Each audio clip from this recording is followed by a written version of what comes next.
Okay, we might get started. We've just hit the hour. So, welcome everybody to this session on understanding and capturing the uptake of digital research infrastructure. So, I'd just like to welcome everyone in person. There's about a dozen or so people in the room, and online, I think we have about 6 people. So, welcome to everybody. So today's session in the room, I'm Emma Crott from the ARDC, and I'll be help facilitating in person. We also have my colleague Ming Fang Wu. Online, we have Kylie Black, Stephanie Kethers, and Shada Hadavi. And we also have 2 speakers, Frances Crawley, who's here in the room, and Leslie Wybone, who'll be joining us shortly. So with that, I'll hand over to my online colleague, Stephanie, to run us through the agenda, and they'll be running the session online. Thanks. Thank you very much, Emma. I hope everyone can hear me okay. Let me know if not. So welcome, as Emma said, to this session. Hopefully the technology will not desert us. Before we start, I'd like to acknowledge and celebrate the first Australians on whose traditional lands we meet, and pay my respects to the elders past, present, and emerging. In my case, it's the Wurundjeri people from the Kulin Nations, because I'm in Melbourne, Australia. So I hope you can see the agenda. In the top right, we have the collaborative notes. So there's a QR code and there's also a tiny URL link. So first of all, we want to welcome you and do some introductions, which Emma has already done, and talk about the aims of the session. Then we'll have 3 brief talks, one from Leslie Wybone, who will hopefully be joining us online shortly, on tracking uptake of research infrastructures, the emergence of the invisible repository, and other research infrastructures. Then we have a talk from Frances P. Crawley on understanding the role of policy in the uptake of digital research infrastructure. Frances is in the room, I think. And I'll very briefly report on a BoF that was held last week at a conference in Australia, which had basically the same title, and we just wanted to share some of the discussion results from there. Then we have time, hopefully something like 40 minutes, excuse me, to have a discussion. And finally, we'll close with some next steps. So just some housekeeping. You've already heard in the room, you've got Ming Fang, Emma, and Frances. Online, you've got Kylie, Shada, myself, and hopefully soon Leslie. For questions and discussion in the room, please wait for the microphone so that people online can actually hear you. Online, if you have questions, please type your question into the chat, which will be monitored by Shada, or use reactions, raise your hand to indicate that you would like to speak, and then we can give you a turn to speak. And also, please add any notes, comments, suggestions, etc., to the collaborative notes document. And I think Kylie has been posting this link into chat a couple of times, so hopefully the online people can see that. All right, so before we get started, before we get into the discussion, I wanted to briefly give a bit of an idea what we mean by digital research infrastructure. This is a definition from Canada, which is very brief. Digital research infrastructure is the collection of tools and services that allow researchers to turn big data into scientific breakthrough. Personally, I actually would remove the big from this because it doesn't have to be big data, it just has to be data. And scientific, to me, doesn't necessarily include things like humanities. So I would call that research breakthroughs, but otherwise, I think that's a fairly brief and snappy definition. A slightly longer one from UK Research and Innovation, which basically talks about digital research infrastructure underpinning the research and innovation ecosystem. And it's a critical system, not just for researchers, but also for policymakers and innovators. So researchers, policymakers, and innovators are enabled by DRIs to solve problems and to analyze and understand complex topics. And that's possible because DRIs allow us to work with data and computation efficiently and securely at scale. The building blocks include large-scale compute facilities, including high throughput, high performance, and cloud computing, data storage facilities, repositories, and importantly also stewardship and security, software and shared code libraries, mechanisms for access, networks and authentication, user authentication systems, And very importantly, it's not just tools and services. I think it's also the people, the users, and the people who develop and maintain these resources. So that's a slightly more comprehensive definition. Basically, what we're trying to deal with here is probably all of the above. So digital research infrastructure as something that is fairly complex and somewhat complicated. So we would like to do a brief Menti with you. I will have to stop sharing for a moment and make my way to the Menti.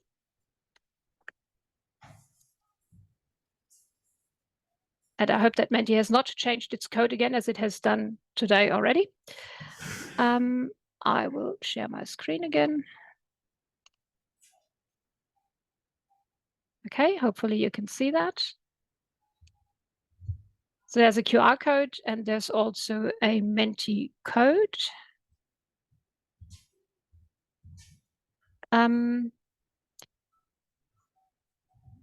I hope people will make their way to it. Yep, I've got one person, excellent.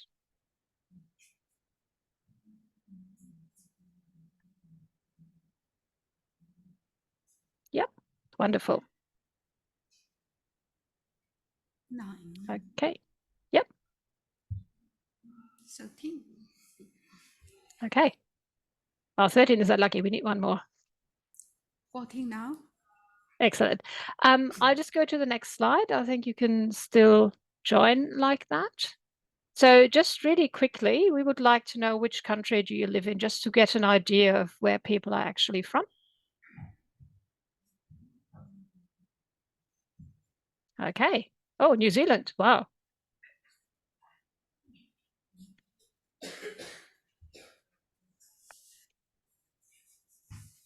Very good. So that's actually interesting. I would have, yeah, wonderful. So quite a mix, actually. We have some New Zealanders. Well, there's a lot of Australians because most of us are in Australia. Ireland, UK, Sweden, Belgium, Canada, and Germany. Yeah, Finland as well, and someone from the US. I hope it's not too early for you, wherever you are. Okay, great. I'll just move to the next slide. So what we would like to know is, what is your role with digital research infrastructures? Do you use them? Do you provide them? Do you fund them? Do you research digital infrastructures? Or are you a trainer that provides training for digital research infrastructures? You can select as many as you would like. So at the BoF we did at eResearch, we had people who were all of these. So that's perfectly fine. Okay. Wow, that's interesting. Trainer was actually something that we didn't have at eResearch. We actually added that in because one person said, "You've forgotten about us." Okay, so mostly providers and definitely people having multiple roles. So mostly providers, trainers, users. Okay. Other would be interesting to know. Would you mind perhaps putting that into the collaborative notes document, just so we know which ones we've been missing?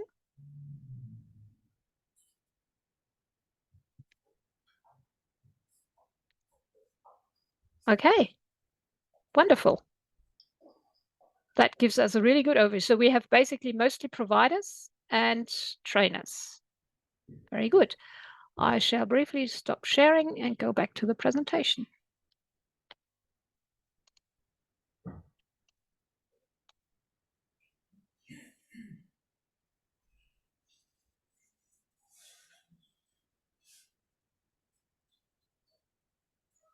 Okay, just waiting for my slide to appear. So the next thing we just wanted to talk about is why this BoF. So you may have seen that quite a few of us running the session are from the Australian Research Data Commons, and the ARDC is a co-investor in digital research infrastructures. We work with organizations who develop digital research infrastructures. And of course, we would like to understand the impact of these DRIs.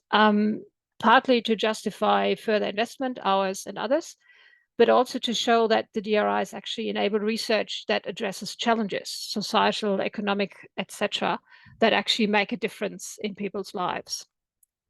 But before we can actually understand the impacts, we think that we need to understand who actually uses them and for what purpose, who does not use them but could use them, and why don't they use them? What are the barriers for people using them?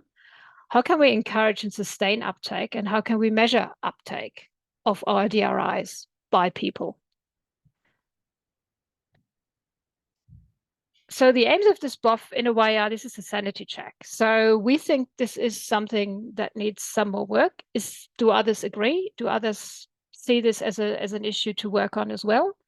Who else is working on this? So we'd like to share experiences and approaches, and we'd like to identify open questions and issues. If anyone has solved this, we'd really love to know what you've done, what worked and what did not.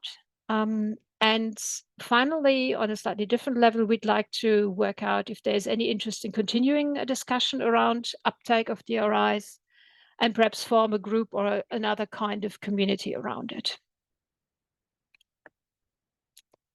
Okay. Oops, I'm missing a slide. Here we go. So I don't know if there are any questions at this point. No, doesn't look like it. Okay. So then we have 3 relatively short talks. They should all be about 7-8 minutes, plus a little bit of time for questions. And Leslie has joined us, which is wonderful, because Leslie would be the first person speaking.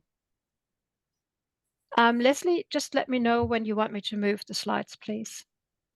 Okay, so can you all hear me in the room? Yes. Okay, all right. So I'm just on a bit of a hobby horse. No, I'm not starting my video because I'm at home and my internet connection's appalling. Sorry. So I just want to talk about if we don't measure RIs in a sustainable way, then they become invisible, and just show some background as to why I'm saying that. Next. Okay. So I want to speak as a scientist, and looking at the way a scientific workflow can rely on multiple research infrastructures for support. And on the right, I've got this diagram that comes out of a paper a few of us wrote about quality, where we say that a researcher who's doing science goes out in the field as a scientist and collects the data. They then convert that data into a product, the red sphere. The product then gets handed over to some group to steward and look after it. And then there are various services that are used to make that data and infrastructure accessible. And so we've got these 4 components, and all of them have research infrastructure to some way supporting them. But unfortunately, if we go to the next slide, we have what I call the invisible research infrastructure territory, in that so often there's investment in instruments. There's investment in the raw data that these instruments collect. It's very valuable, but it's often invisible. It's hard to get. And then also with the stewardship, there's very hard to get sustainable funding to steward and keep that data going for a long time, and to also make sure the physical infrastructure, such as instruments to collect the data, are maintained. Next. And so we're arguing that it's such a problem today because modern research data have complex processing pipelines with complex lineages, particularly where HPC is involved. It's more likely that an individual research product is generated through multiple levels of processing as raw instrument data is converted into more useful parameters and formats. Each individual level of processing can be taken by different research groups using a variety of funding sources, research infrastructures, and stored in different repositories. So here we have someone collecting the data. It's a very large data set. It goes on to HPC And it goes through these various processing levels. Next. And so what we're seeing is usually what gets out or supports papers in the literature are the modelling outputs or the processed products. And if you go to publishers, they ask for the DOI of the data set that goes with the publication. And the data availability statement also only usually lists that. The repository that hosts the primary data and the lower level products become invisible. And so if we want our RIs and be able to measure uptake and how much people are using them, we need publishers to actually insist on the infrastructures that are used to generate the data being cited in the paper. Next.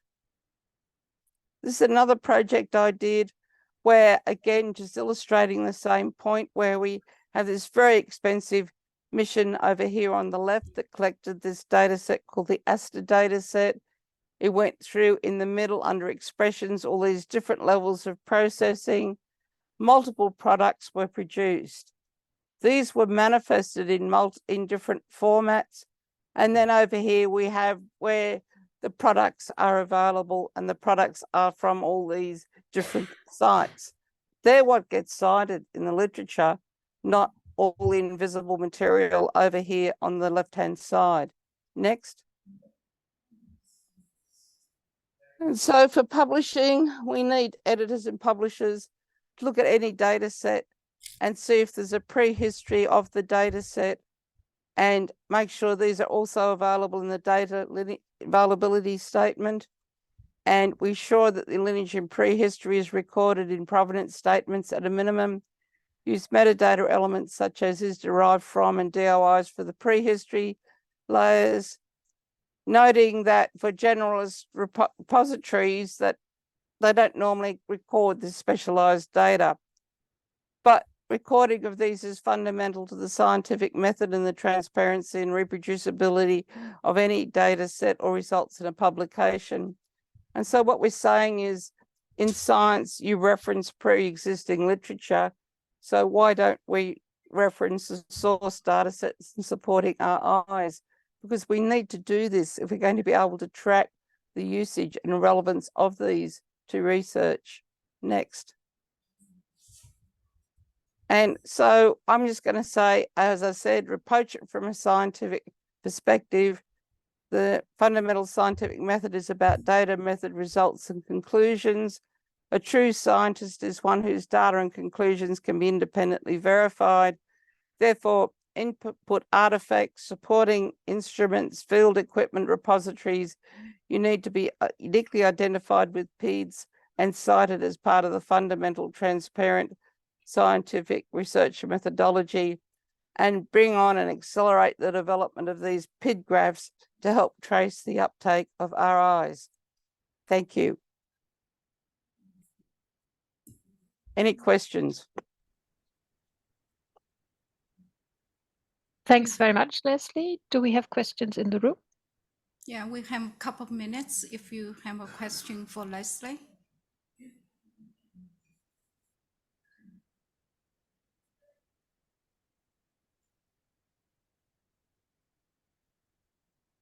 And does Leslie stay till the end of the session, or No, I have to go. I'm sorry. Okay, so if you have any question for Leslie, ask now. If you have to ask now, sorry.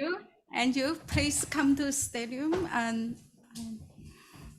email me if you have any questions. Oh, Hey, Leslie, it's Andrew Trelaw. hello. How you going? Hi, I'm fine. I don't have a question. I guess I have a comment. So your fourth bullet point on the slide that we're looking at the moment says that the artifacts need to be uniquely identified with PIDs. But I would say that they don't just need to be identified with PIDs, they actually need to live somewhere in some kind of believable long-term store, because adding a PID to something magically doesn't make it persistent, unlike some people seem to believe. So I was wondering if you would care to comment on the issues around providing long-term locations for all of the things that you've listed in that bullet point.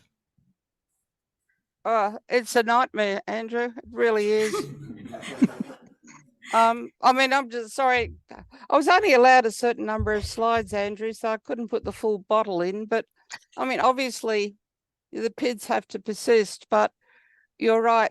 It's a real issue in Australia. I don't know whether it is elsewhere in earth sciences. All that minimally processed primary data that's collected off the sensors, and that is just being cheaply stored on hard drives from the local electronics shop, because researchers can't get these big data sets onto the research infrastructures. And so the next thing we need is sustainable research infrastructures, and that means decent data repositories, which for earth and environmental sciences will not only store the data over the longer term, but also migrate it as hardware and software evolves. I mean, it's these hidden things we need to look into. And it's the same story with instruments. How much money is invested in instruments to collect the data in the field? But no one can trace what data was collected with that instrument. And so you've got no way of measuring the return of investment on your RIs. Is that what you wanted, Andrew, dear? He's Yes. doing a very excited hands up. Is there any Okay. other questions in the room for Leslie? Or online participants, do you have any questions? No? Okay. No, there's none in the chat. Yeah. Okay. All right. Over to you, Stephanie. Yeah, that works better if I unmute. Thanks. Just a reminder also for people, please put your name into the collaborative notes document. We don't have terribly many people signed up in there yet. You could mark whether you want to hear more about this topic, so we won't bombard you with emails if you don't want to. Okay, that was talk number 1. Now we have Francis. I will have to drive your slides, I think, if that's okay. Just let me know when you would like me to move the slides. Good. Thank you, Stephanie, and thank you, Ming-Fu and Emma. And it's very nice to be here with everyone. People in the back, those are very expensive seats you have there standing up. If you would like to save some money, you can sit down, but it's up to you. Okay, good. So I've been asked to speak about understanding the role of data policy in the uptake of digital research infrastructure. I'll be looking here because I have nothing here to look at, so just so you know. Good.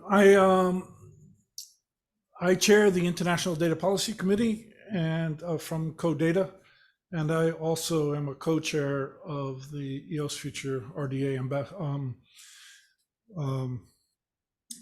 Artificial Intelligence and Data Visitation Working Group. So next slide, please, Stephanie. Yeah. So the first thing I just want to say is something about why maybe data policy here is important, and especially to begin with policy for science. I think there's 2 areas really that we have to consider or look at when we think about policy. One is the policy that we have. We often think about policy as something coming from outside, policy that's coming from something that's coming from government, or policy in government that we want to influence. So we see that, but that's more or less my number 2 here, the B. These are these objectives and rules that we get from government with regard to how we can do science, how we cannot do science, what we should be doing, but also how we can influence governments. But with regard to these digital research infrastructures, I think it's also important that we consider for ourselves our own policies, the internal policies we have. Sometimes people talk about standard operating procedures or some kinds of rules that we give to ourselves, rules that we use to govern the conduct, let's say, of our research infrastructures, of our scientific infrastructures.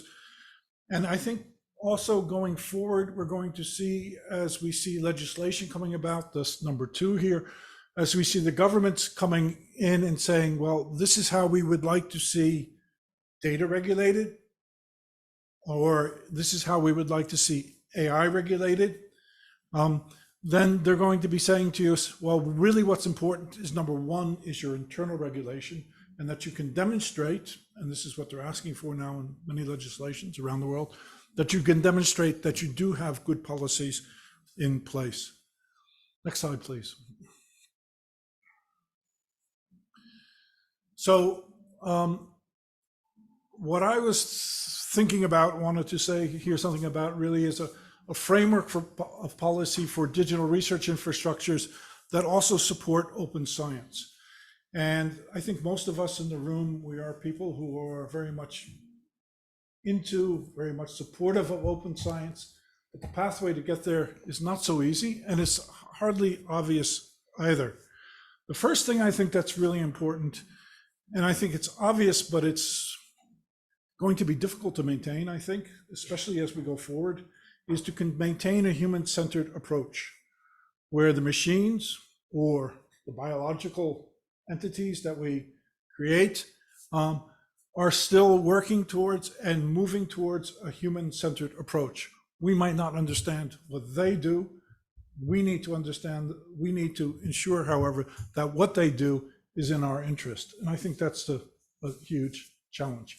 Another thing we need to think about too, I think is very important, is to consider data, not only data in relationship to one another, let's say our metadata and so forth, but data institute. We really need to think about data in the place where the data is created and how it relates to people in that area, how it relates to the environment from which the data comes. So I think we often have a tendency to think about data more or less in relationship to data, but not as much in relationship to what creates that data, what's out there for it. So the objectives of data policy in this digital research infrastructures I see as to examine the scientific, political, and societal frameworks needed to develop data policy with a view towards addressing the needs of the digital research infrastructures. And as you know, we're building digital research infrastructures all over the world very quickly, but we're also going to have quite heavy, let's say, legal and ethical and governance frameworks for those. We need to consider these underlying legal, ethical, and regulatory frameworks, and to consider also the underlying ethical, human rights, and humanitarian frameworks that are needed as well. And as I think, particularly as we move, let's say, from a focus on data to a focus on how we manipulate and how we use that data through AI, then this becomes increasingly important for us too. And then we need to develop tools that promote the responsible collection, management, and use of data when generating scientific evidence. And we all see a lot of discussion around how data will be used and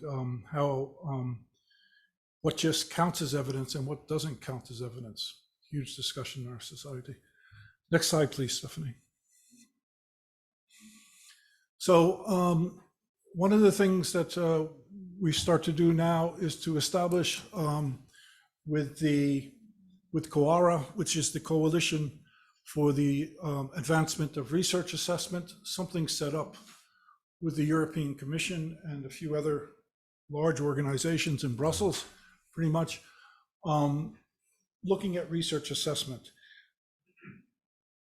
It seems to me, and I think it seems to many of us, that the reform of research assessment is absolutely essential and a core part if we're going to achieve open science, and not only to achieve open science, but even just to move into a really digital world where the value of doing research and the digitalization of research is truly valued.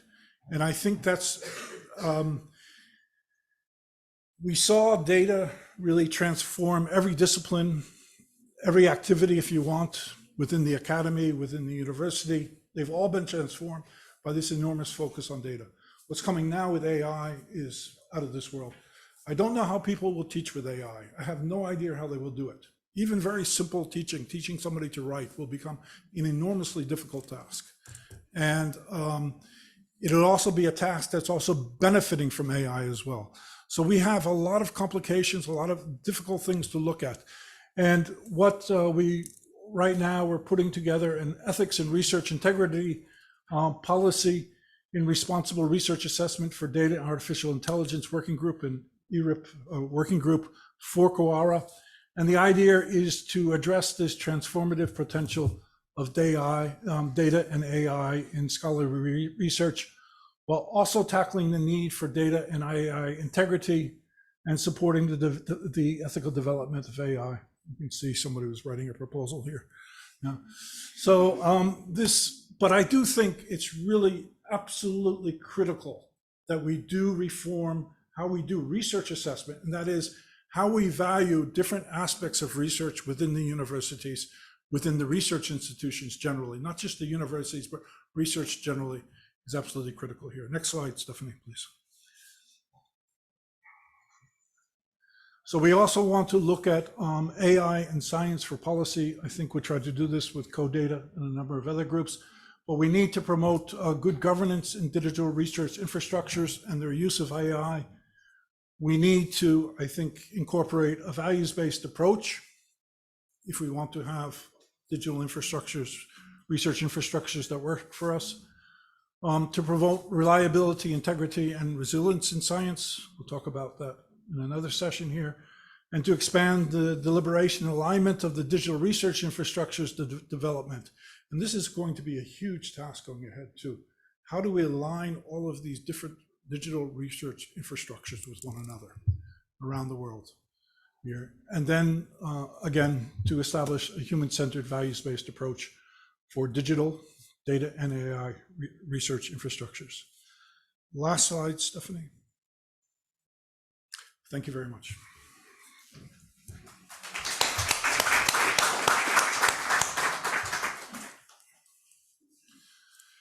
Thank you, Francis. Am I free? No, and if no question from the floor, then you are free. Any questions? Yeah, could you please, yeah. Thank you for that talk. I'm just wondering if you could say a little bit more about how the working group intends to tackle the very complex question around research assessment, especially given that it's something that's often done almost at the institutional or local or regional levels. So how to start tackling that issue? I have no idea. I think that's why we'll have a working group on it. One of the things we did see happen, let's say in the last 15 years, is so in a way there's kind of four focuses in it. There's ethics, there's research integrity, there's data, and there's AI. Let's say four different kinds of animals running around the room. It's kind of difficult. But one thing we did see come on board rather heavily in the last 10, 15 years is this idea of research integrity. First beginning with individuals, the integrity of the individuals, then moving towards institutions themselves, the integrity of the institutions. I think that's an evolution we've seen coming out of research ethics in a certain sense, but also separating itself and going its own direction here too. Now, so one of the questions we have, central question we have for data, and then of course related to that directly is AI, is also the integrity of the data. The integrity of the evidence that we're presenting, the integrity of the arguments that we're making, and so forth there. And so in a very basic sense, and an easy way to look at it is, what I think one of the things the working group first has to do is say, well, what is the value of data collection? Okay, you're not going to get an impact factor for that generally. What is the value of data curation? You won't get an impact factor on that either, right? You know, there are other things, of course, that are being looked at in the whole research assessment realm. For example, the inclusion and things like that. But here, I think it's really looking at how we use data and what its impact is on society, and its impact as it's the way we value it. And the same questions will come now also with AI. Okay, what about those in your research institution who invest their time in creating AI applications? How will they be valued? They're not going to necessarily get anything else. Maybe they'll get some social media, but that's there too. So these questions, I think, have to be looked at, because these will become, also my sense is that these will become the driving factors, data and AI, of education, of science. So I think But I think it's for the working group to solve your question. Thank you for that. Yeah. Are there any more questions? Yes. Hello. I heard you talking about aligning the digital research infrastructures, and I was wondering why and why would be the reasons to do that? Because research infrastructure, they are so different depending on the area they are working on. Will that be possible at all? Yeah, but I think, for example, if you look at the European Open Science Cloud, that is in and of itself a certain attempt to. It's not a research infrastructure. Okay. Okay. Then I'm off base. Yeah. No. Thank you. Virginia.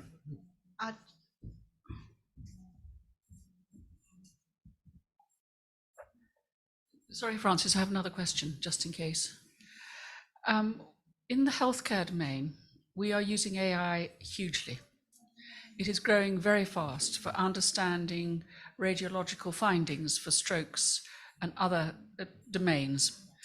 The only control that we have are ethical standards for people who interpret the data using AI support. Do you see that as being a helpful use in understanding how we might use AI more successfully in the longer term, in how we can really rely on ethics to engage with the delivery of effective digital and AI systems to make sure they're human-centered? Well, thank you, Professor Mary. Thank you, Virginia. I think that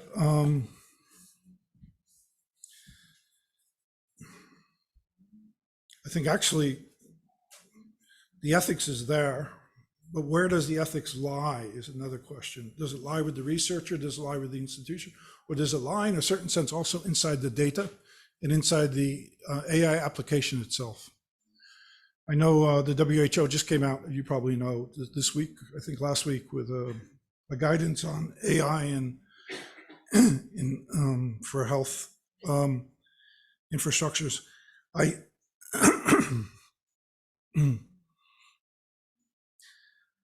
Yeah, I think there's a lot of questions in there to unpack. I'm sorry not to be helpful, but yeah, it's how we select the data, how we include people in the data.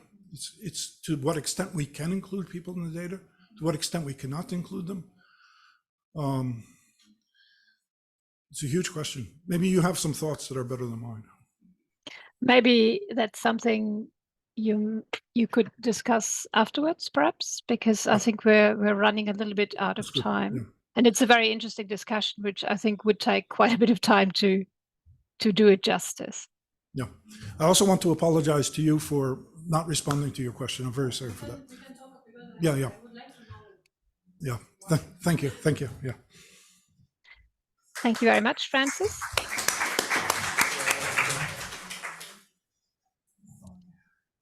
Okay, thanks very much. I shall just very briefly report on the eResearch Australasia BoF that we held last week, which had a similar topic, similar title, actually the same title, in fact.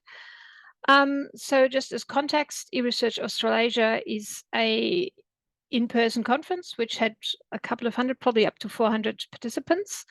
And it's basically the e-research sector in Australia, plus we also had participants from New Zealand, and I think we had a couple of people from Asia as well. We held a BoF there, Understanding Capturing the Uptake of Digital Research Infrastructure. It was a 60-minute BoF. We had two talks, one from Leslie Wyborn, which was the same talk you've just heard, and one from Ryan Fraser from AARNet. And I was going to look up what AARNet actually stands for. I think it's the Australian Academic Research Network, but I could be wrong there. So we provided a list of topics for prioritization of the discussion, then had 4 breakout groups to discuss those topics, and we ended with a very brief report back.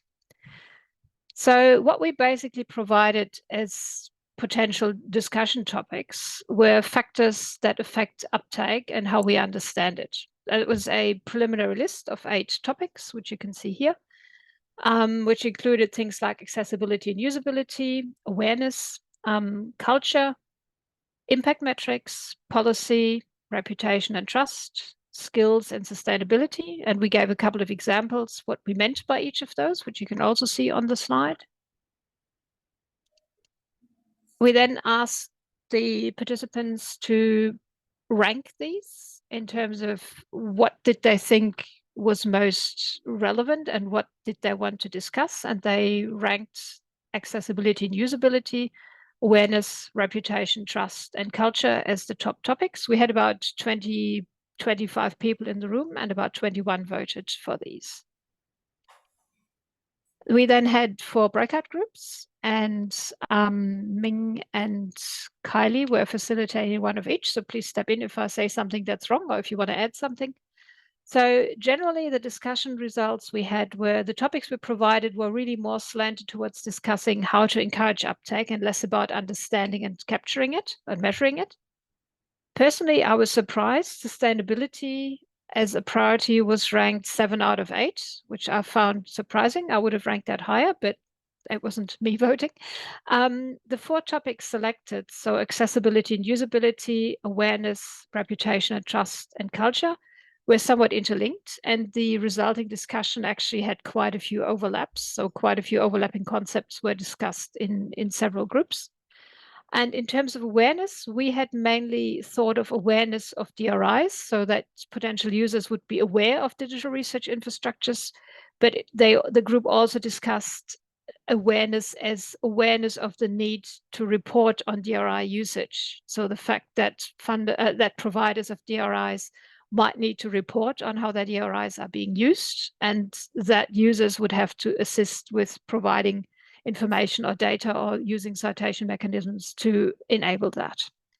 We also had 3 different new topics proposed, which were cost, need, which we took as need for a specific digital research infrastructure, and community.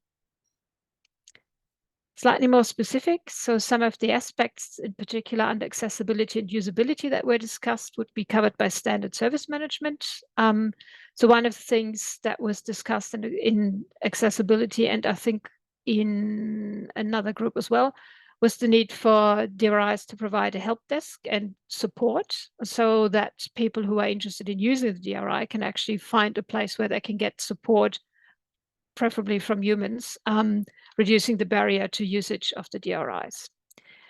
The second thing I've just alluded to, communicating the need to cite. So making researchers, users of the DRIs aware that the DRIs need to report on their usage, or DRI providers need to report on the usage of the DRIs. So there are technologies, you can use persistent identifiers so that the usage of DRIs can be made visible to researchers, funders, DRI providers, etc. But how do we encourage researchers to use PIDs to reference DRIs in publications, for example? So there's a combination of advocacy and carrots, as I'd outlined, and carrots and sticks, which are more related to policy or mandates from the DRI providers, for example, which are often difficult to enforce. A couple of other results, community engagement was a big topic, knowing where your community is and how to reach them. So for example, specific conferences, giving demos there, providing feedback surveys to understand what user perspectives are on DRIs so that the DRIs can be improved and tailored to the user needs, and also providing education and training. And these can be fairly labor intensive and time consuming things. So how do we understand and track what the community engagement actually leads to in terms of uptake of the DRIs and later on impact? So how do you actually follow up on what happens after you've engaged with the community? You've got more users, but what do the users actually do with your DRI? Are they using it in any meaningful way? How do you work out your return on investment for these kinds of programs? If you know your users, for example, because they need to authenticate when they use your DRI, you can follow up, post their projects and ask about impact of the research or impact of the DRIs in enabling the research as well.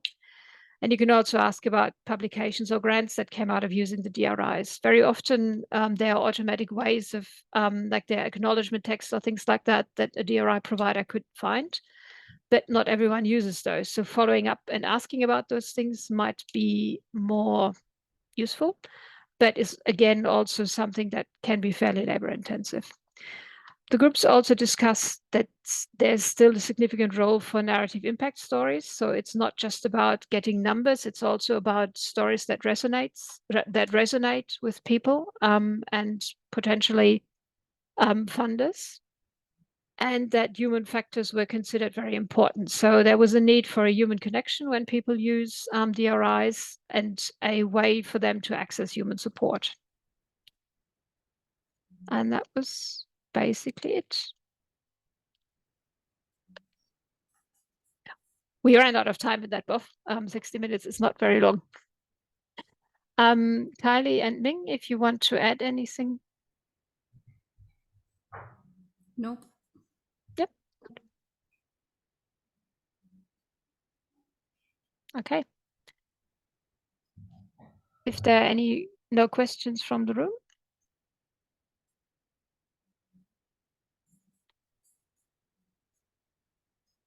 No questions in the Excellent. room, Stephanie. Yep, And all good. online?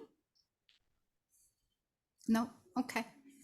Okay. Oh, Got one. So this is kind of a higher up question, but one of the things you have on this slide here is if you know your users. And I've done a fair amount of work with large data infrastructures, and a lot of large data infrastructures don't know their users. And so I was just kind of curious if anybody else wants to comment on that. If you know your users, I'm wondering if we should start changing that statement to get to know your users, and here's some ways to do that, and here's some examples of DRIs that have done that, because I think that's a massive hole for folks. Is they have these fabulous data resources, but I mean, to your point about ethics, is how can you even talk about ethics if you don't know who's using your system, or if you haven't set up methods for understanding it? So I don't know, Josh, you want to say something? This was not a tee up for Josh, trust me. Thank you for that not tee up. I'll just say that in this space, often the first suggestion is to move from an abstraction or an average user to an individual user to the extent you can ethically do so, right? But often these resources work based on an abstraction, right? And that works for certain applications, but not as much in this space.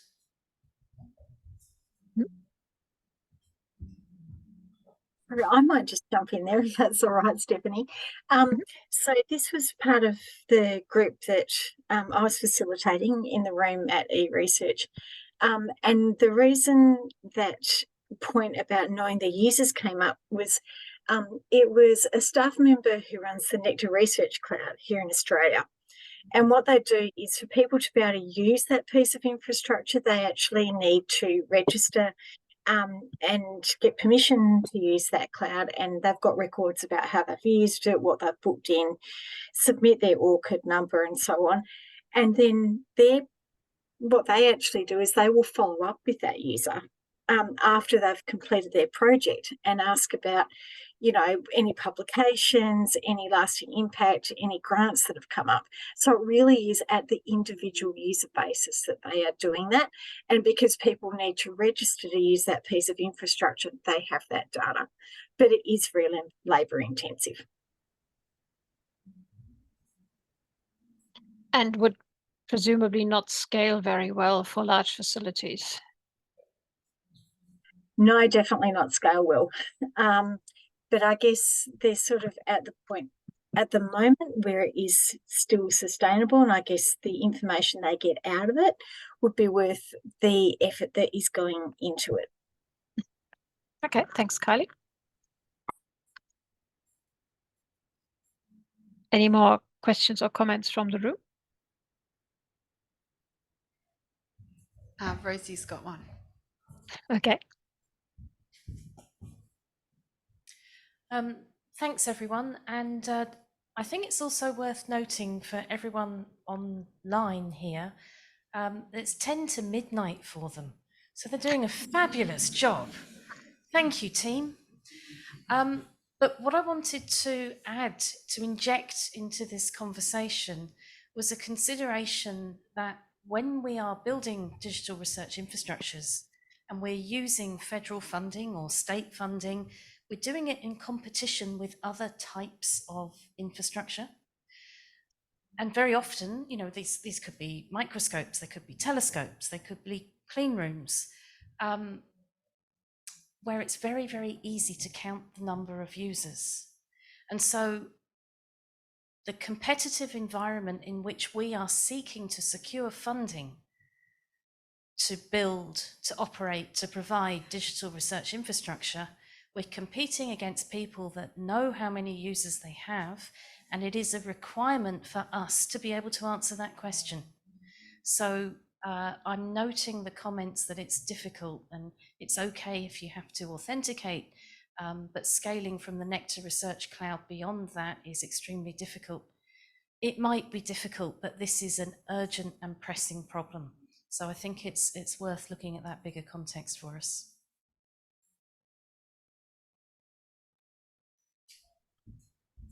Thanks very much, Rosie.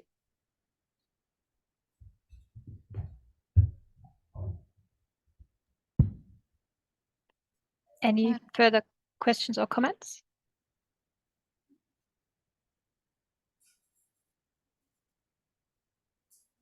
No, Stephanie, Okay. it's all Oh, good. good. That's fine. You're very tiny on my screen, so it's very hard for me to tell. Okay, then let's go to our proposed questions for discussion. So please feel free to disregard those, do something else, suggest other questions. But a couple of things that we thought would be worth discussing is, first of all, what is actually uptake in this context? Very often when we see sort of very simple measures of uptake, there's things like user numbers or a number of individual users, numbers of individual requests or whatever. But the question is really, is that what we want to know as sort of people interested in the impact of digital research infrastructures? Is that what we want to know? If a facility or if a digital research infrastructure has 500 users, is that more valuable than if it has 1 or 2 or 5 that are actually doing really meaningful things? So that was one thing we were wondering whether that was worth discussing. A second question we had was, what are good ways of capturing this kind of, well, I called it useful uptake. So the kind of meaningful uptake, perhaps, where people actually use the DRI to do something that actually has a significant impact. How do we encourage users to cite DRIs that I have used in their research? And I've put cite in quotation marks, basically to reference the DRIs that I have used in their research. And how can we balance DRI funders and DRI users' needs when it comes to reporting uptake? So that we've already talked about facilities where you need to authenticate or not. And there can be a bit of a tension between, on the one hand, the facility needing to know their users quite well and collecting quite a bit of data about them, and on the other hand, issues like users not wanting to provide this information or users just wanting to use a DRI without having to authenticate or without having to provide a lot of data. And there's always potentially thinking around privacy. So these were a couple of questions that we thought might be useful to discuss. Are there any other suggestions from the floor?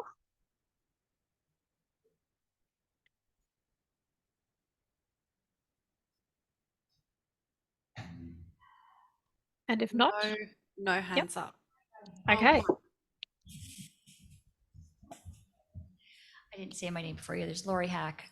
So I think there's the questions for discussion. I think one of the things that came up in a couple of the talks before also had to do with the infrastructure sustainability itself. And I know that wasn't at the top of the list, but in one of the comments, I think from the previous talk, there's this idea of the cost of the infrastructure.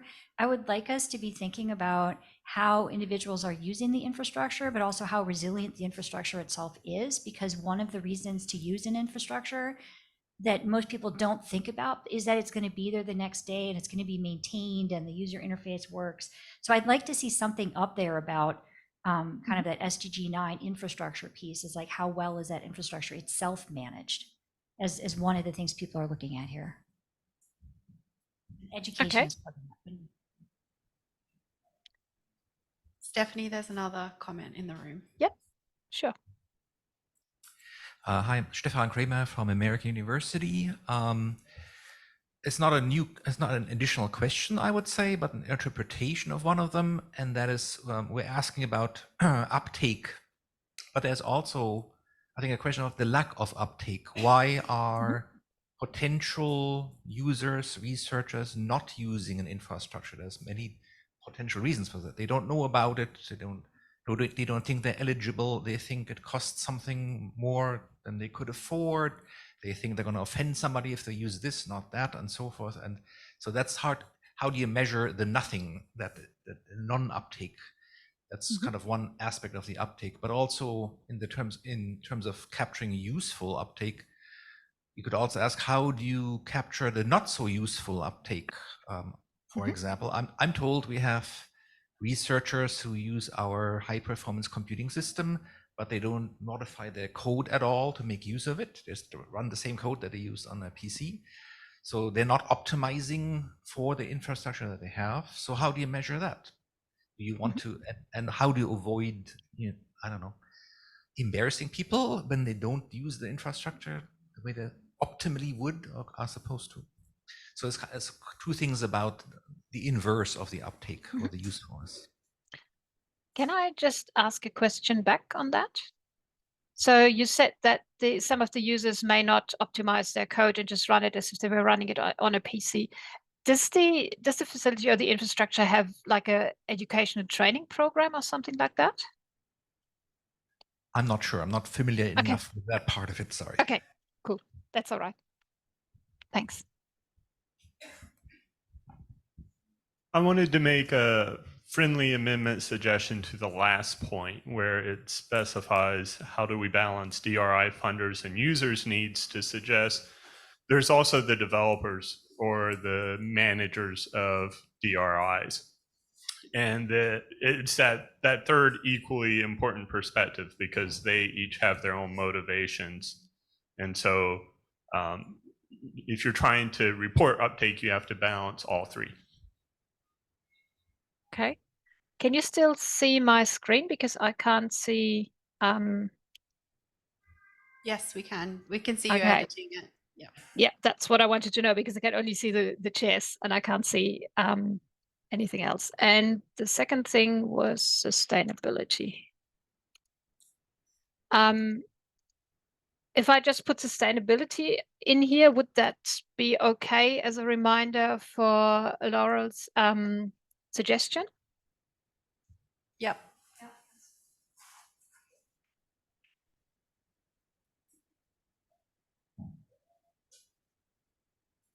Okay. And Stephanie is the one about developers and the managers. I had put in the developers. Yeah. And we just have a couple more questions / comments in the room, Stephanie. Sure. Now, I probably can't capture all of that. We do have the collaborative notes document. I don't know if Kylie is able to take a couple of notes of the discussion. If not, we'll go back to the recording and just take notes then. Yeah, I'm taking notes as we go. Thank you, Stephanie. Wonderful. Thank you, Kylie. Okay. Mohan Ramamurthy, Unidata UCAR in Boulder, Colorado. Another way to slice the first two bullets is to look at it in terms of key performance indicators and impact. Yep. And there's another comment at the back. Thank you. My name is Edith Herzog, and I'd like to say something connected to Rosie. Rosie mentioned that in the funder side there is more and more competition between the public DRIs versus the rest. And I think that very often this discussion is running on cost, and the very important factor is forgotten, that the non-public infrastructures, being digital research infrastructure, one of them, run by very different culture. Research is community-driven and academic freedom-driven, and the other public sectors are not necessarily, definitely not academic research and community-driven. They are far more top-down. And when we are talking about even the private infrastructures, then definitely they are market-driven or profit-driven. And this cultural value, that what would be the cost to give up on the research, academic freedom and the community-driven approach is rarely calculated and rarely even mentioned. So I suggest that to convince the funders, it's good to move away from just the cost, because the cost is not easy to win for a public infrastructures. Thank you. Rosie has a response.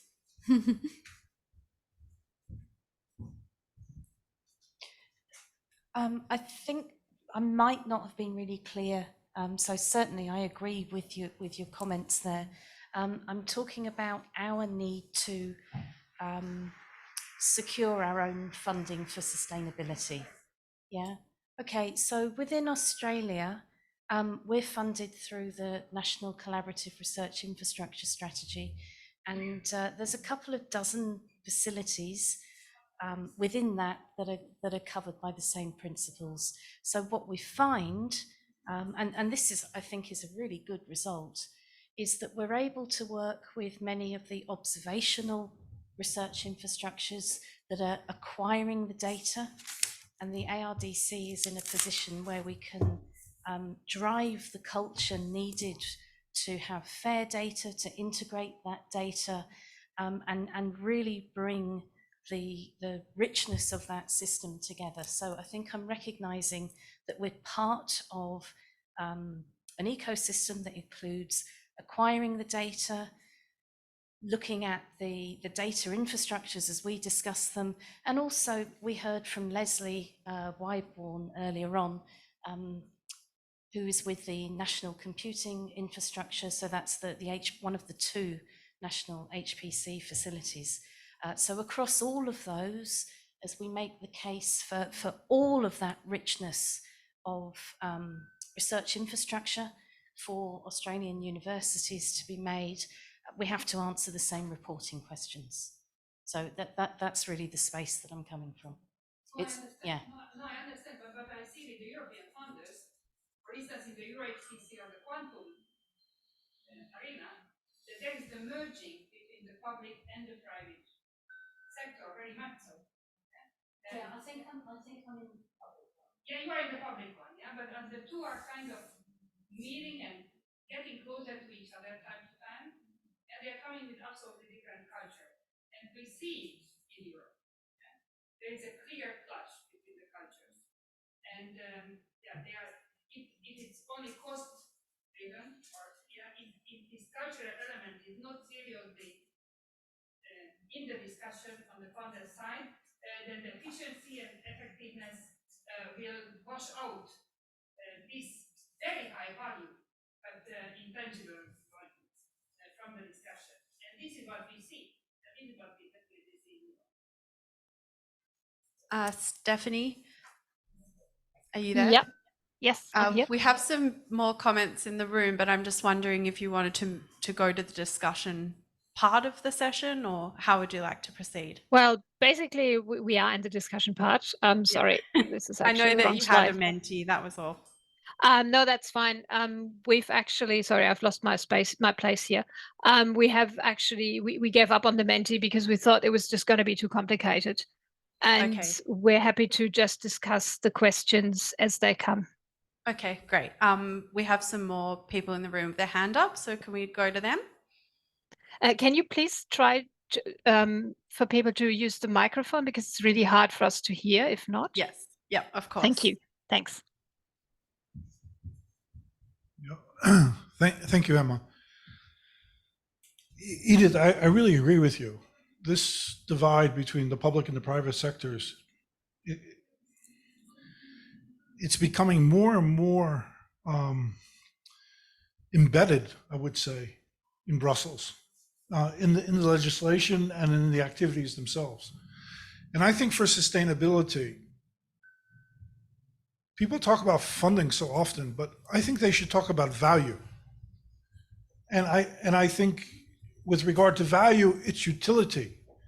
If you have something that works, if you have something that people use, that's your argument, really. That's your value, and that's something that you can take across both the public and the private sectors. That's where it lies. So the argument has to be that you bring value, that it's an investment, be it an investment on a private side or a public side, it's an investment that brings value. And it's because the value is there that you will have the sustainability.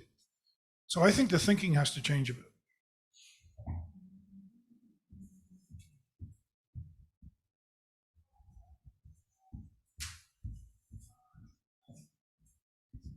Andrew Trelaw, ARDC. So just responding to that, Patrick, it's true, but the problem is that often you don't see the value until a number of years later. It's a lag indicator. And so you then have the issue of how do you get past the sustainability gap between having the infrastructure in place and being able to point to the value that the infrastructure has produced 3, 4, 5 years down the track. That I think is the challenge that a number of us are grappling with.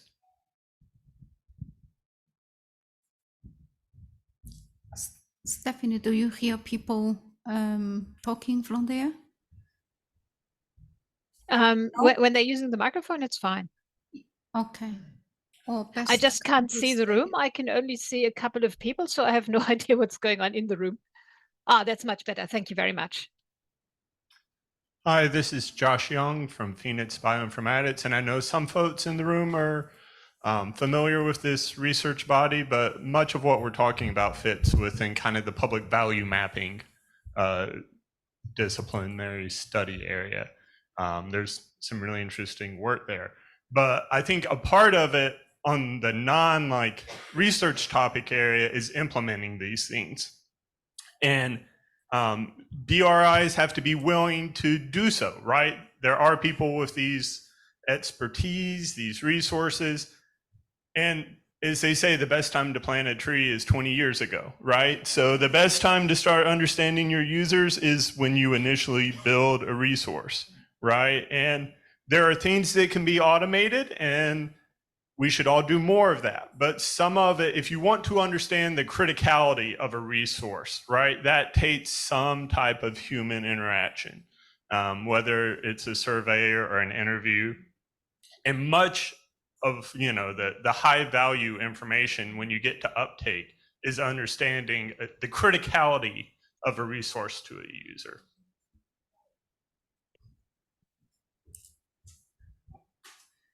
Yeah, I think, Andrew, to your point, and also Josh, a lot of what folks are looking for is papers and citations of an infrastructure, and that does take 5 to 10 years to show up. I mean, we see that in RDA itself, right? How do we know RDA is useful? It's just funding for a bunch of people to get together and have dinner, is like people like to say, right? But at dinner last night, I had 6 really awesome conversations with people, and found out through those conversations other threads and things and impact of RDA on future, past, and present. So I think part of what we really have to do as infrastructure builders and folks like me who support you guys is to really build into the building process. How do we collect information about our users, period? And that is one of the things we collect. And it's not all about the papers, because if you don't have users, you're never going to get papers. And if you don't do user-focused design, you're not going to be providing a resource that people care about. And I think that's the big part that we often get stuck in is how do we understand who our users are, and not even asking that question because we built the resource because we wanted it,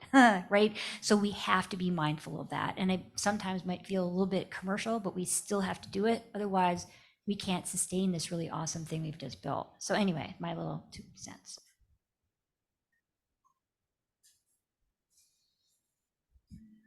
I wanted to get to the question of how do we encourage users to cite DRIs?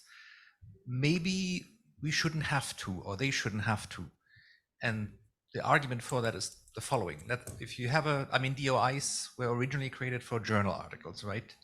And you usually don't have a problem when you follow a DOI, it resolves to a URL, to an article. You usually don't have a hard time figuring out what journal that's in, because the publisher makes very sure that the name of the journal is on every page of the article, if you will.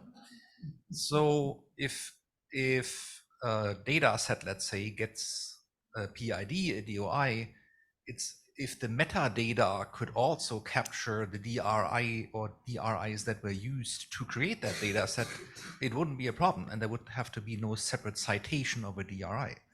And that's kind of on the infrastructure provider, I would say, that if a data set is deposited in a repository, that repository should also ask the researcher, well, what systems, what software, etc., did you use to create this? And this gets captured in the metadata for the data set, and that in turn reflects the DRI or DRIs that were used.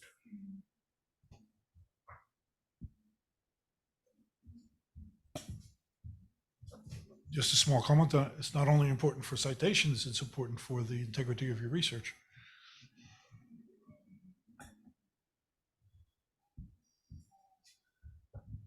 Ramon Wenzel, Mineru Foundation. I just wanted to have a few pragmatic suggestions on what characterizes uptake and what could we measure. Just looking at different metrics that are used for the apps we have on our mobile devices and whatnot, I think it really is a function of what do you expect, what is good use for a given piece of infrastructure. So is it user numbers? Is it how often they return? Is it what they do with the infrastructure? Meaning, are they expected to store a lot of data on it or run it through or do it often or do it once a year? Or whatever it is that you look at in terms of volume, cadence, and so on and so forth. I think there's enough written about that one could at least look at for inspiration to understand what could be a use profile that satisfies value, or at least as an indicator of good use. And that is a segue to what do we expect the use to be? What is it that we are looking for to then say that satisfies our expectations or criteria, because it will look very different between different pieces of infrastructure. Thank you. If I could just briefly jump in there. One of the questions we didn't put here was, what does a successful DRI look like, or what does success look like for a DRI? And I think that is quite similar to what you just proposed in terms of what are we expecting the use to be, which would basically be defining what do we expect a successful DRI to be like. If that makes sense. It's getting late here. Thanks, Stephanie. We've got a couple. There's just someone. Yep. Stephanie, this is a fantastic topic. This is Virginia Murray. Hi, Virginia. From the UK Health Security Agency.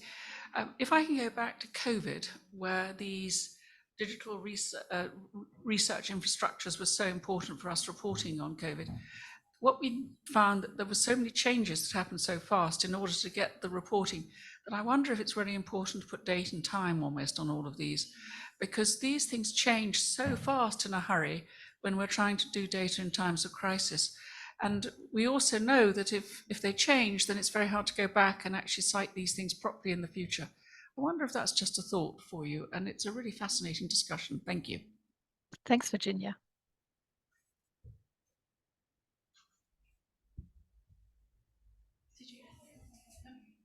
Oops. Are there any questions online, Shada? No, nothing online. Back to the room. Oh, sorry, I was just going to say, in the collaborative document, somebody has been very diligent and put in lots and lots of metrics. So I was wondering if that person would maybe like to elaborate a little bit. So it just shows up as like anonymous koala or things like that. So I'm sorry, I can't name you. Would anyone like to put their hand up for that?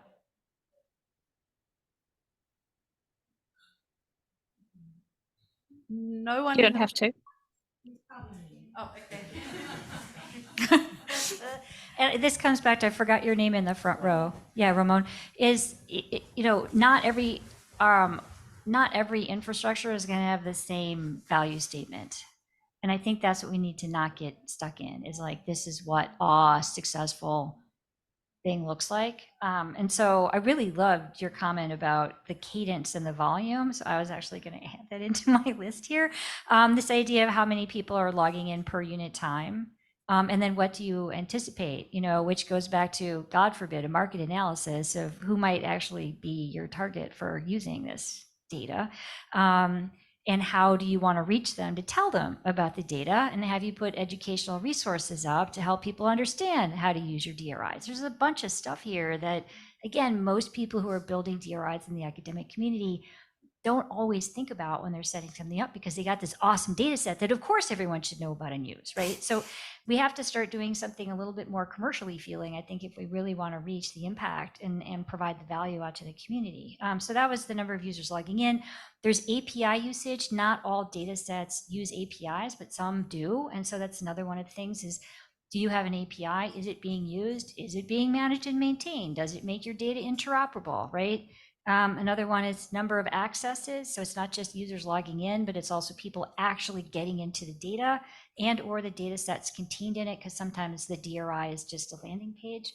Downloads and transformations, again, comes back to what is your DRI and how is it composed? Is it a giant data set? Is it an HPC that allows you to use stuff? Mentions.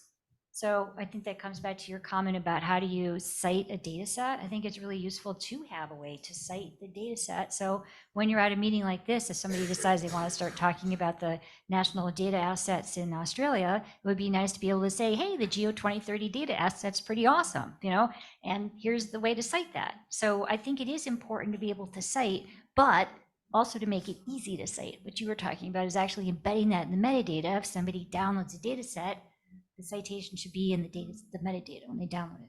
Anyway, I had a couple more. I'll go quick. Darn it. I mentioned educational and training materials. There's all kinds of stuff you can do with that, like how many people logged in, where was it used, did you use it at a society meeting, something like that. And the last one I have on here is help desk requests, which is, again, something else a lot of folks standing up in academic DRI don't think about, is where do people go if they have a question about how to use this? Is there open source code? Are there code samples for how to analyze the data? Is there an ethical statement about how to use this? How do we think about subsetting the data? How do we do joins? All that stuff can be part of the DRI and can be part of the value it provides to the community and how the community is accessing that value. So I'll stop there. Thank you. There's 2 responses. I swear the last 2 times it was complete coincidence that I spoke right after Lori, but not this time, because I just remembered that she was the ORCID person. She ran the ORCID organization. And that made me think about citing DRIs. When we say cite, we think of, you know, like a publication. But you could also argue that perhaps ORCID profiles should contain a section on, I mean, they now have employment, publications, education, what have you. They could have a section on research infrastructures used. And if that was there, the research infrastructure could offer any researcher to click one button and it goes into the ORCID profile. I have used research infrastructure so-and-so, and I loved it. 2 thumbs up. Or hated it, potentially. There's one other. Until we get to that full automation, which I like a lot. Just wondering what the opportunities are through the peak bodies and national funding bodies and so on to mandate certain types of referencing or citing of infrastructure. In Australia, it's about 2 larger bodies, in Europe and North America, a few more. But if you're asking for 50,000 euros or $5 million or whatever, shouldn't you, once you've granted that budget, shouldn't you be mandated to do something? And in fact, you're completing 500 pages in an application. You're signing 3 different forms 5 times. And you'll be reading all of this, or someone does in your institution. So I believe enabling them, I think having an actual working solution as part of it, but the other part is mandating it. And bodies present in this room and elsewhere asking their national bodies to adopt something, and probably has to happen on a national scale first and then nations come together, is my perception. But why isn't that happening, or what's in the way of attempting that? I think it's the question I'm having.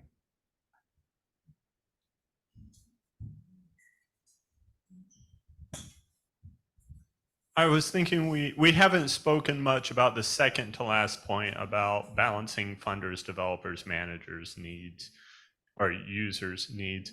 And I was thinking there's somewhat a preliminary step of just perhaps documenting all of those, right? And arguably, we have a statement from funders, especially if there's a RFP, and some of the automated things and other things we've talked about may start to get to users. But I think we haven't talked about the need to kind of understand or document developers' goals in creating this thing, right? Because some developers are driven by a mandate at their governmental level, or maybe it's they got money, but why did they get money? Are they interested in supporting a specific community, right? That kind of developer is going to go in different directions than a developer that is interested in the cutting edge application of some technology, right? Those are two very different kind of philosophies or motivations, and result in different values. And so we don't know how to balance these competing interests, but we also don't even have them documented for all of the agents.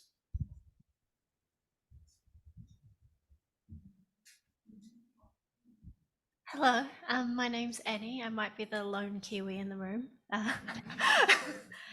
So I'm fortunate that the research that I do is predominantly done in a public integrated database based in New Zealand and uses only New Zealand data. And I guess, and my research is very much looking at the ethics of people's data and the amount of control they get. And so I guess going off your point, it's thinking about the developers' needs, but it's also when we think about what is useful uptake, how do we close the loop for data that's collected from people? And I know that we've talked about developers and users. I just wonder, to what extent are we considering the interests of data providers in this loop as well? Because ultimately the impact is measured on, or ought to be measured on, the outcome for them, not so much our publications, right? I don't know.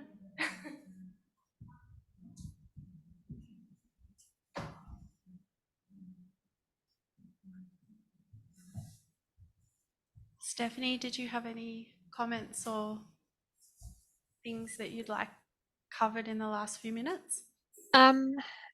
So what we wanted to, so first of all, this has been a very, very interesting discussion. And what we actually wanted to work out is, oops, we have had the discussion. So maybe let's talk a little bit about where we go from here, whether there's any interest in continuing this discussion, whether there are any specific top questions that come out of this. We've talked about most of the discussion questions, or pretty much all of them, that we put up, plus we got a couple more. So these seem to be things that still could do with some discussion. So basically what we would like to know is there any appetite in continuing this discussion within a new RDA group, for example? Would people be interested in that? Would there be an appetite to try and establish one? Yeah, that's basically what we would like to know. So if there's an interest in continuing this discussion, please put your name in the collaborative notes document. That doesn't mean you'll be forced to become part of an RDA group if we set one up, but it would mean that we would email you with information on how things progress potentially. So yeah, that's my question basically for the room, because it seems like there is a bit of an interest in continuing this discussion, but I'd just like to see what people think. Hi, this is Florina Piroy from TU Vienna. My comment right now is maybe not necessarily related to what you said. I just wanted to ask again in the room, because after finalizing all this discussion, the commenting things, I don't really understand why would you want to look at the uptake and the use of the DRIs, right? So I'm not saying that it should not be done. I just want to understand why. So I don't see the motivation of it. Maybe I missed from the documentation. I couldn't really read everything in the short time, but I think all the discussions should be driven by, why do we want to have this analysis of uptake and use of the DRIs? Okay, I can respond to that. So basically what we're trying to do in the long run is what we, I think, RDC, for example, are trying to do, and probably other DRI providers and co-investors and funders as well, is to understand how our DRIs are used, the ones that we basically provide or co-invest in. What is the impact in the long run? But that's actually a long game. So the impact of a DRI doesn't really happen straight away. There's a bit of a couple of steps in between.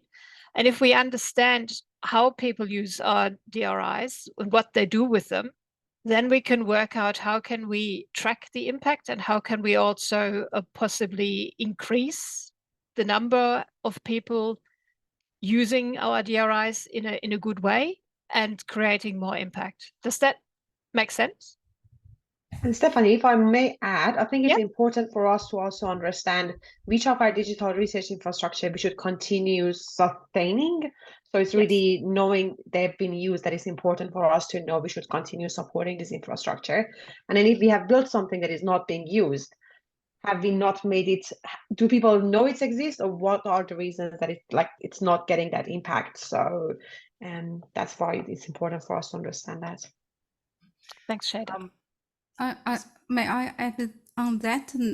It's not just about measure and the impact that are important, but also about exchanging experience. Some DRIs are doing well, have lots of uptakes. Some are not so good, so we can learn from each other. The factors succeed or failed. So, yeah.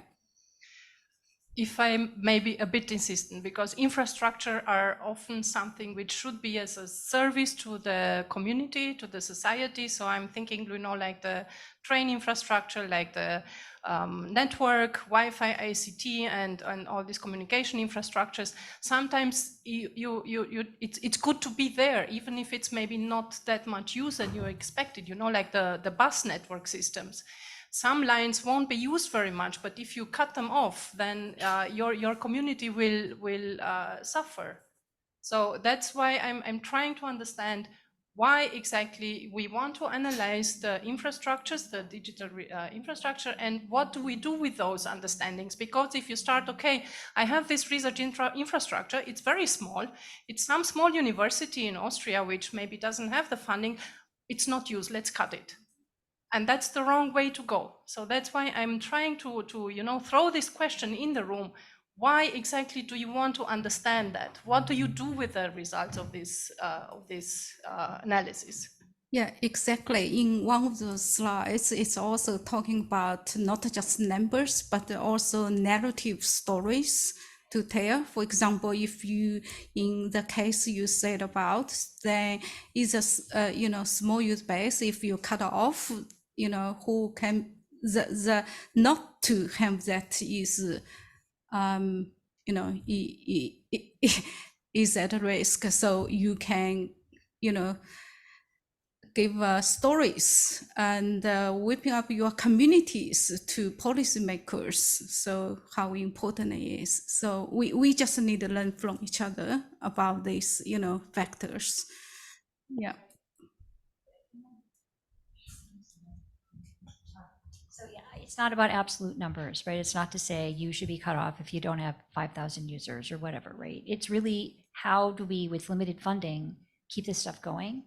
And limited funding, including your own time, right? Because a lot of these infrastructures can be very small, like you said, and maintained, and it costs researcher time and effort, and as well as the time to curate, the money to host all that other stuff. There's an investment in that infrastructure. And I think it's important to understand that these things are used and are important to the community so that those investments continue in that infrastructure, even if it is a small trunk line, right, on the train, that is maintained. And I think that's where we're trying to get to, where we have to decide what are those important value measures for that particular DRI, not every DRI, but that particular DRI. What makes sense that should indicate there should be ongoing investment and additional evolution of that infrastructure so that it continues to serve the community. And that's why you have to know who's using it, because sometimes they have some really good ideas for how you can make adjustments to it.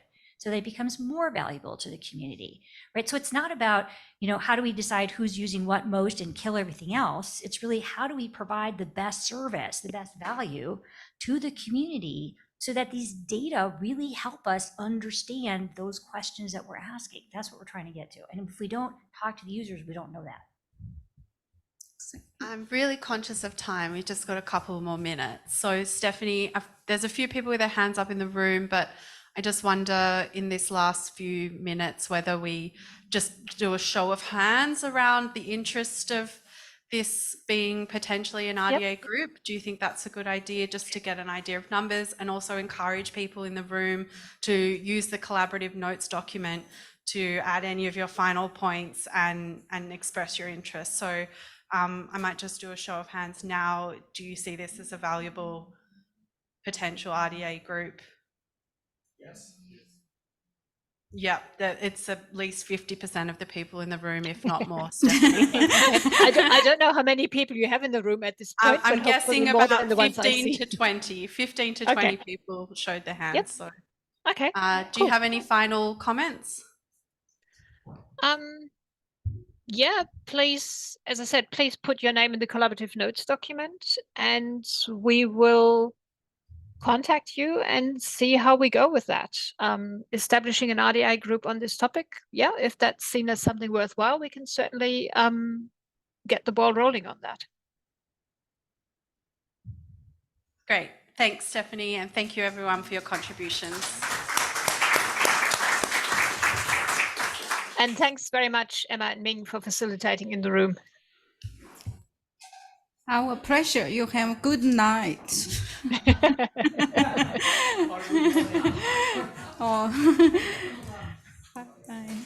Thanks very much.